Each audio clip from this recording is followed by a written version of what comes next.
Our launch text for Unit 2 is entitled Leaving Main Street. This selection is an example of an argumentative text, a type of writing in which an author states and defends a position on a topic.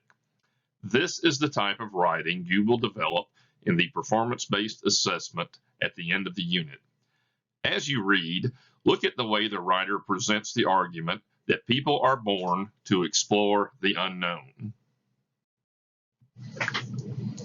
In July 2015, the world watched in awe as close-up photographs of Pluto streamed back to Earth from 3 billion miles away.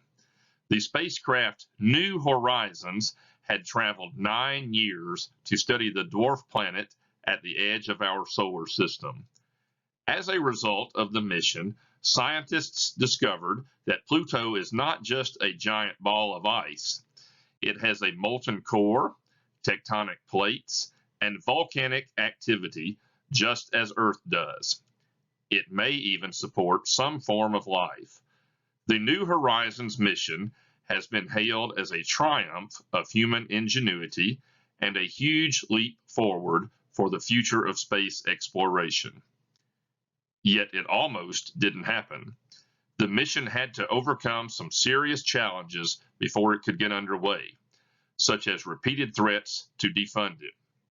There have always been naysayers who have questioned the need for space exploration. The argument goes that the United States has more important things to spend its money on, such as ending hunger and poverty. Others argue that a successful space program adds to our national prestige, helps the economy, creates jobs, and improves national security.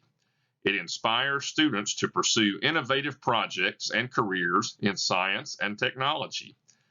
At a cost of 0.6% of the federal budget, it's well worth the price. The cost of exploration is vastly outweighed by the idea of extending humankind's sphere of influence to outer space. But these are not the real reasons for continuing the space program, says Michael Griffin in Air and Space magazine. Griffin makes the point that people go to space for reasons that are not necessarily logical. In other words, money doesn't have much to do with it. When we contemplate committing large sums of money to a project, we tend to dismiss reasons that are emotional or value-driven, Griffin says. He goes on to say that Americans need the prospect of exploring space. Humans explore space because it's in our genes. We're hardwired with certain built-in features that compel us in that direction. Here's how it breaks down. First, there is something about the human condition that strives to be the best or the first at something. Our ancestors survived by outperforming others. Second, humans are by nature curious about exploring new places. Everyone remembers being a kid and wanting to see what's over there. Humans will not tolerate boundaries. Their dream is to explore what's beyond.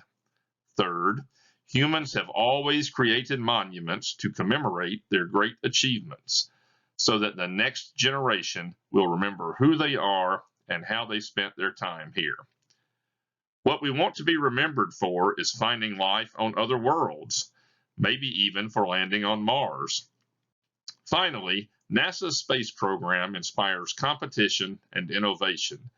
The Hubble Space Telescope and the robotic missions to the planets have been shining examples of what can be achieved when a project is based on goals set by scientists rather than by politicians.